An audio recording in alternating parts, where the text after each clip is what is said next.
नमस्कार दोस्तों, आप सभी कैसे हैं? दोस्तों आई होप आप सभी लोग बहुत अच्छे होंगे। दोस्तों ऑल ओवर इंडिया में एक वैकेंसी का नोटिफिकेशन जारी हुआ है जिस वैकेंसी का नाम है सीएपीएफ में एसी। इसका फुल फॉर्म क्या होता है? सेंट्रल आर्म पुलिस फोर्स में असिस्टेंट कमांडेंट का वैकेंसी का नोटिफिकेशन आया हुआ है। दोस्तों इसके बारे में इस वीडियो में पूरा डिटेल से समझने वाले हैं। ठीक है, इसमें थोड़ा देख लेते हैं टोटल पोस्टों की संख्या कितना क्या है, कितना है।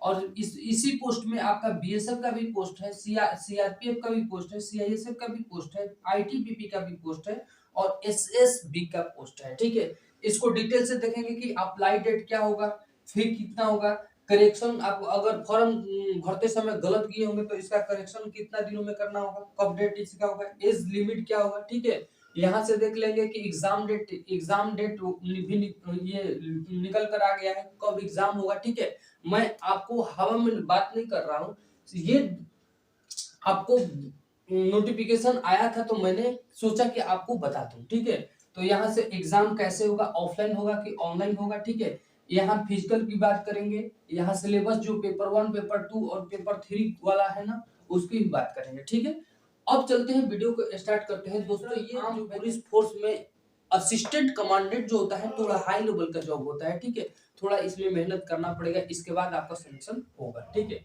यहाँ से देखेंगे, यहाँ पे देखिएगा टोटल पोस्टों की संख्या कितना दिया है, तो 506 पोस्ट की संख्या है। ठीक है, 500 कितना पोस्ट है, 6 पोस्ट है।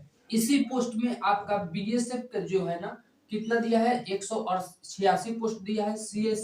सीआरपीएफ का पोस्ट कितना दिया है, 120 पोस्ट दिया है। सीआईएसएफ का कितना पोस्ट दिया है, 100 पोस्ट दिया है। आईटीबीपी का पोस्ट कितना है, 58 पोस्ट है। और एसएसबी का पोस्ट कितना है आपका, 42। दोस्तों ये आप समझ रहे होंगे कि ये बहुत कम कम पोस्ट है, नहीं, ये आपका देख रहे हैं ना कि एसी का पोस्ट है, असिस्टेंट कमांडेंट का पोस्ट है। ठीक है, इसीलिए यहाँ पे वैकेंसी क्या हुआ है, कम निकला है। ठीक है, अब देखेंगे अप्लाई डेट क्या होगा। यहाँ पे दिख रहा होगा अप्लाई डेट। अप्लाई डेट जो है ना 26 अप्रैल, यानी कि अप्लाई शुरू हो चुका है। ठीक है, और कब तक होगा, 14 मई तक ये अप्लाई जारी रहेगा। ठीक है, तो ध्यान दीजिएगा, आप अगर फॉर्म भरना चाहते हैं, इसके लिए एलिजिबल हैं, तो आप फॉर्म भर सकते हैं। तो इसका अप्लाई डेट शुरू हो चुका है और कब तक चलेगा, तो 14 मई तक अप्लाई जारी रहेगा। ठीक है, फी की बात करते हैं तो जनरल है या ओबीसी से आप बिलोंग करते हैं तो आपके लिए कितना फी लगेगा, 200 रुपए लगेगा। यदि आप एससी हैं या एसटी हैं, ठीक है, आप उसके लिए कितना लगेगा, 0 रुपया। इसका मतलब कि इस फॉर्म को भरने में आपका कोई खर्चा नहीं लगेगा, सिर्फ नेट चार्ज, आप साइबर में जाइएगा तो सिर्फ नेट चार्ज लगेगा। ठीक है, यहाँ पे देखेंगे जब आप फॉर्म भर रहे हैं, जब फॉर्म भर दिए उसके साथ साथ आपका क्या होगा, गलती हो गया मतलब कि कोई करेक्शन करना है, सुधारना है, तो आपका डेट यहाँ पे निर्धारित कर दिया गया है, कितना कब से कब तक होगा, 15 मई से लेकर और 21 मई के बीच में आपका गलती को क्या कर दिया गया, सुधार दिया जाएगा। ठीक है, आप सुधार सकते हैं। यहाँ से एज लिमिट की बात करें, एज का बात करें तो आपका एज मिनिमम, तो एज आपका 20 वर्ष चाहिए। ठीक है, 20 वर्ष चाहिए, तो आपको एज 1/8/2024 को कितना वर्ष पूर्ण जाना चाहिए, 20 वर्ष हो जाना चाहिए। और यहाँ से ध्यान देखेंगे, एज की बात करें तो 20 से कितना, इसको फॉर्म डालने के लिए मिनिमम मिनिमम कितना चाहिए, 20 चाहिए, और मैक्सिमम कितना चाहिए, 25 चाहिए। लेकिन अगर आप ओबीसी हैं, ठीक है, ध्यान से देखें ना, यहाँ ओबीसी है तो आपको 3 साल रिलैक्सेशन मिलेगा। यदि आप एससी है या क्या है, एसटी है, तो आपको कितना मिलेगा, 5 साल रिलैक्सेशन मिलेगा। तो ओबीसी के लिए कितना हो जाएगा, 28 हो जाएगा, और एससी एसटी के लिए कितना हो जाएगा, 30 वर्ष हो जाएगा। ठीक है, यहाँ डेट ऑफ बर्थ मैं क्लियर बता दिया कि डेट ऑफ बर्थ क्या होना चाहिए, किस वर्ष के बीच आपको डेट ऑफ बर्थ होना चाहिए।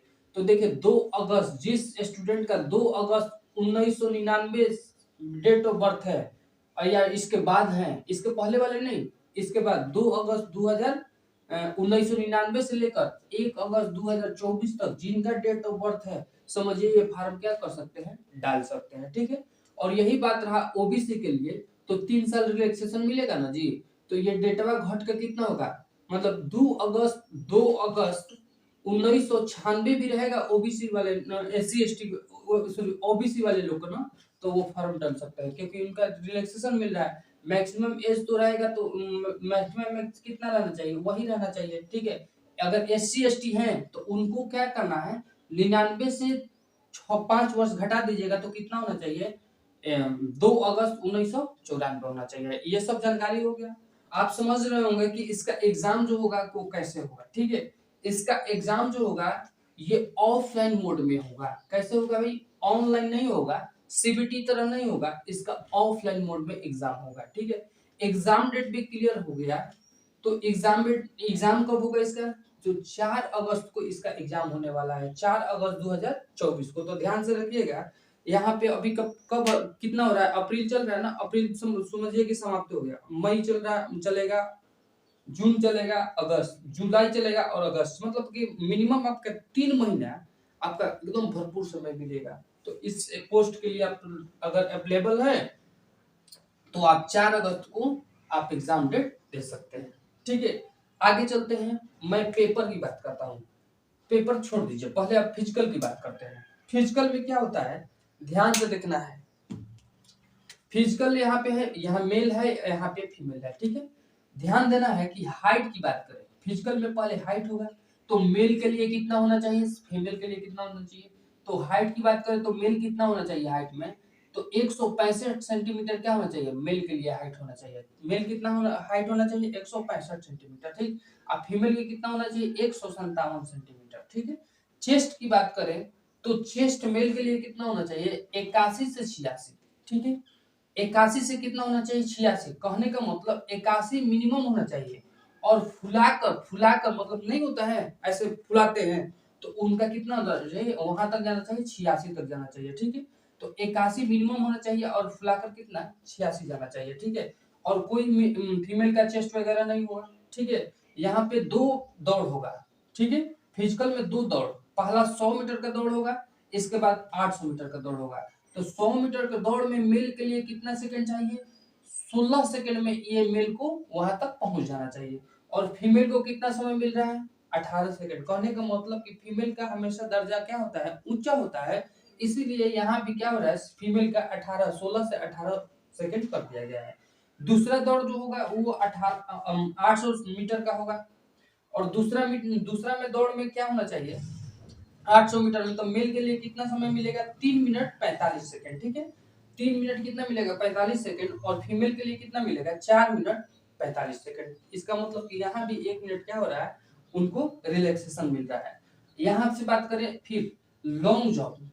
लॉन्ग जंप में क्या होता है मेल के लिए, तो 3.5 मीटर, इसको आप सेंटीमीटर में बदल लेंगे तो 3.5 मीटर लॉन्ग, मतलब लंबा जंप करना है 3.5 मीटर, और फीमेल के कितना करना है, सिर्फ 3 मीटर। ठीक है, आगे चलते हैं शॉर्ट पुट। दोस्तों आप शॉर्ट पुट का मतलब नहीं समझ पाए। शॉर्ट पुट का मतलब होता है जैसे गोला फेंक होता है ना, तो वही शॉर्ट पुट होता है। तो शॉर्ट पुट के लिए क्या होता है, मेल के लिए भी होता है और फीमेल के लिए नहीं होता है। तो शॉर्ट पुट क्या होता है, वहां शॉर्ट पुट के लिए वजन का आकलन किया गया है, 7 kg 260 ग्राम का वजन आपको क्या करना है, गोला में रहेगा, गोला को फेंकना है। तो मेल के लिए कितना मीटर फेंकना होगा, 4.5 मीटर, और फीमेल के लिए आपको ये नहीं करना है। ठीक है, अब आते हैं ये फिजिकल, अगर आप एबिलिटी है, आप फिजिकल से मजबूत है, आप इस फॉर्म को डाल सकते हैं। और साथ ही साथ मैं सिलेबस को देख ले रहा हूँ, तो देखिए सिलेबस में क्या होगा, पेपर 1 होगा, पेपर 2 होगा और पेपर 3 होगा, क्योंकि भाई ये हाई लेवल का जॉब है। क्योंकि असिस्टेंट जब भी इस फॉर्म को डालिएगा और आपका सिलेक्शन हुआ तो असिस्टेंट कमांडेंट APR बन जाइएगा। ठीक है, तो यहाँ पेपर 1, पेपर 2 और पेपर 3 की बात करता हूँ। ठीक है, पेपर 1 में क्या होगा, पहला पेपर में 10 से 12 सुबह में होगा, कितना तारीख को होगा, 4 अगस्त को होगा, 10 बजे से लेकर 12 बजे तक सुबह होगा। पेपर 1 में क्या रहेगा, मैथ रहेगा, रीजनिंग रहेगा और साइंस रहेगा, इसी के साथ साथ क्या रहेगा, जीके रहेगा। ठीक है, यहाँ से देखेंगे मैथ, रीजनिंग और साइंस, जीके, साइंस के साथ जीके रहता है। ठीक है, पेपर 2 की बात करें तो पेपर 2 उसी दिन 4 अगस्त को ही रहेगा, 2 बजे से 5 बजे शाम में। ठीक है, और इस पेपर में क्या होगा, एसे होगा। ठीक है, एसे लेटर आप जानते होंगे कि आपको दे दिया जाएगा, उसके बारे में आपको लिखना है। ठीक है, इसके बाद साथ साथ अगले दिन, मतलब कभी अगले दिन क्या होगा, पेपर एक और होगा, और उसके उस पेपर में क्या होगा, आपका इंटरव्यू होगा। ठीक है, इंटरव्यू लेकर आपको क्या कर दिया जाएगा, पोस्ट दे दिया जाएगा कि आप एससी कमांडेंट, एससी का पोस्ट दे दिया जाएगा, असिस्टेंट कमांडेंट का पोस्ट दे दिया जाएगा। तो इसको भरने के लिए आपको क्या क्या क्राइटेरिया फुलफिल करना है? फिजिकल आपको क्या करना होगा? मजबूत करना होगा।